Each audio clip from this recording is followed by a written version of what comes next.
Good morning, everybody. You know what? Fuck the election. I had a good week. I got married on Halloween. And the wife and I spent the whole week sleeping in, watching TV and movies, hanging out with the cat. And I'm already totally over the fact that the Washington County Commissioners will now consist of not a single non-Republican. And this guy, who is a clueless douchebag, will now be my state senator. And this guy, who thinks we ought to tattoo HIV patients before we give them their medicine, will be my state delegate for the next 4 years.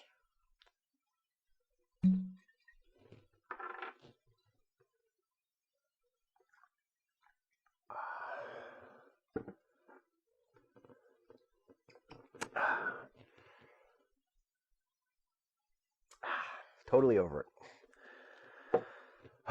The following comments are taken from editions of Mail Call printed in the Herald-Mail from October 26 through November 9, which can be viewed online in their entirety at www.herald-mail.com.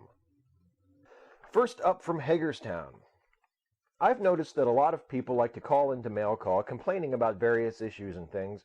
Well, I was just wondering, why don't these people not call into Mail Call, but actually go out and do things about their strong beliefs about various items and issues in this town, like the water fountain out by City Park. The Serenity Prayer, which, aside from the appeal to a non-existent God, I've always found to be pretty good, reminds us to seek the wisdom to tell the difference between that which we can't change and that which we can. And when you're confronted with something that you can change, you have two options. Option one is to go out and take action, to find some way to truly enact the change that you see as necessary. And option two is to do something that is completely useless, that won't make any difference in the real world at all, but will be a lot easier than actually going out and doing something, and will allow you to pretend that you are making a difference and make yourself feel better. Most people are lazy and choose option two, hence Mail Call.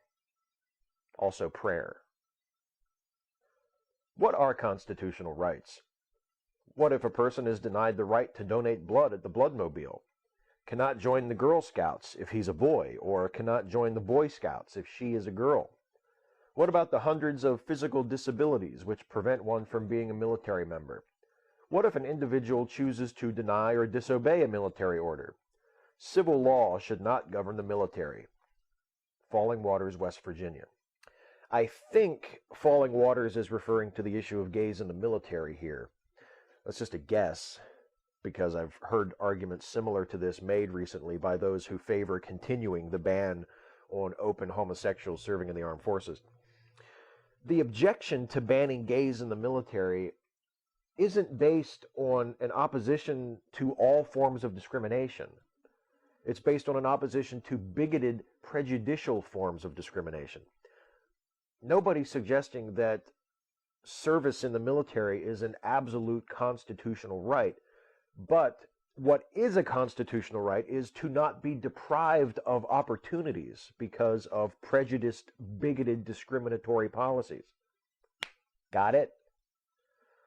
Also, civil law does govern the military. Civil law governs everything in this country. Congress governs the military as it is empowered and required to by the Constitution. The Uniform Code of Military Justice, like every other law passed by Congress and enacted by the President, is a part of the United States Code, as were the Articles of War that govern the military previous to that. Look, it's Title 10, Subtitle A, Part 2, Chapter 47 of the United States Code.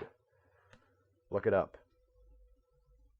I agree that we cannot base our beliefs about homosexuality on those chapters in Leviticus, but there are some places in the New Testament that must be considered.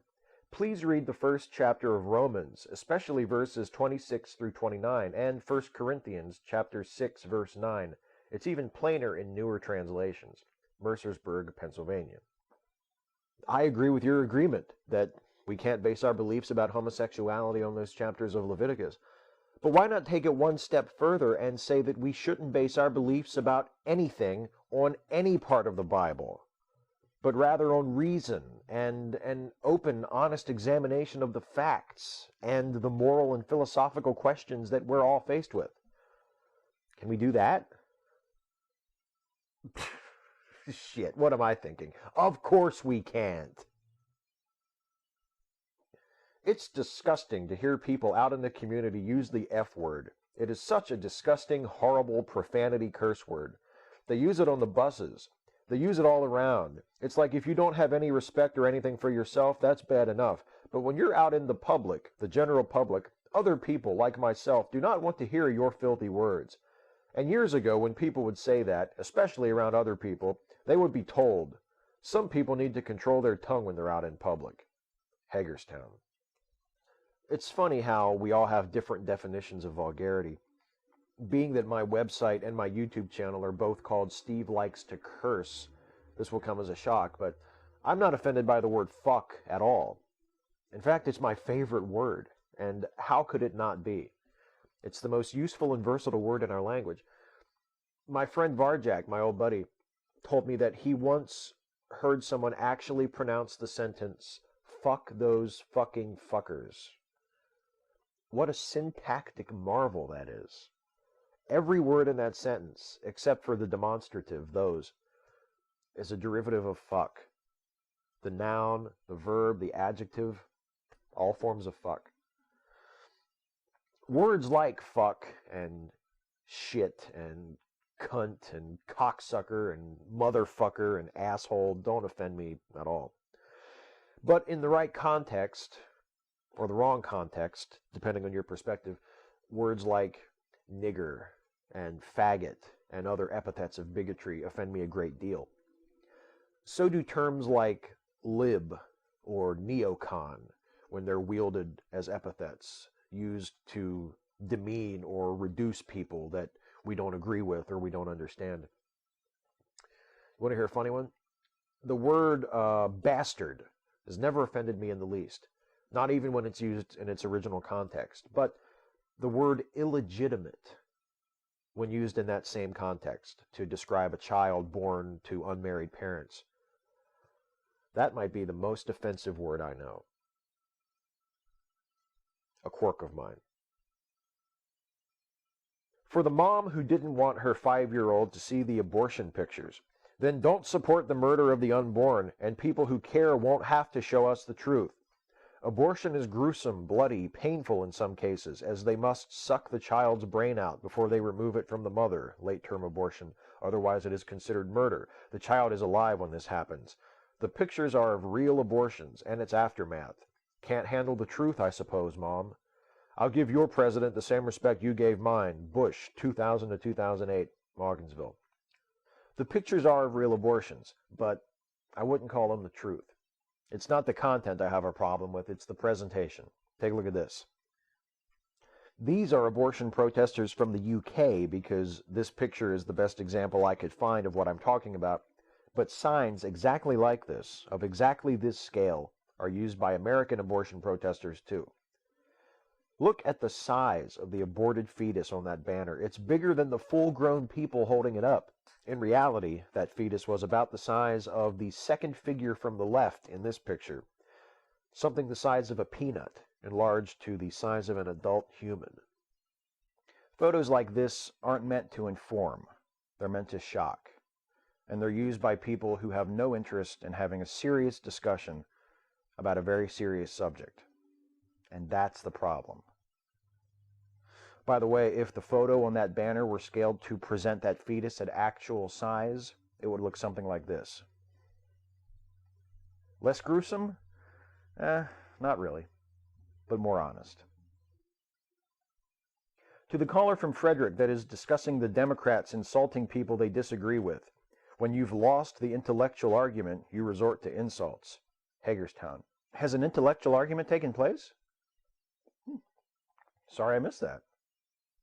I was sitting with the paper and my little girl walked up beside me and I was looking right there at that page, just so happened to be that, and she said, "Oh, Mommy." I said, "What?" She said, "Look at that woman with that knife through her head."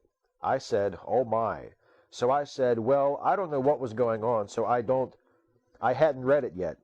And then I did see a young girl with a sword. I seen a young girl with a big butcher knife. That's just the devil's work, and I don't think that picture should have been put in the paper at all.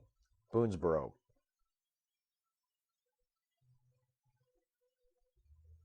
And finally, from Hagerstown. Republicans sweep the elections again, and the stock market jumps for joy. Guess it's time to go back to cleaning us out without all that pesky oversight again. Yay, Republicans. Sour grapes. Wah, wah, wah. The rich people have all the money.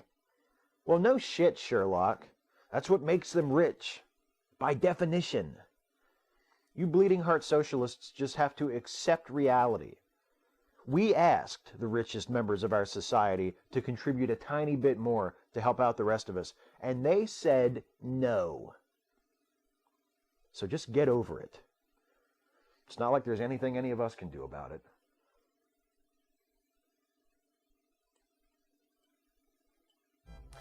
Thanks for watching. Oh, Jesus, how could you drink that shit?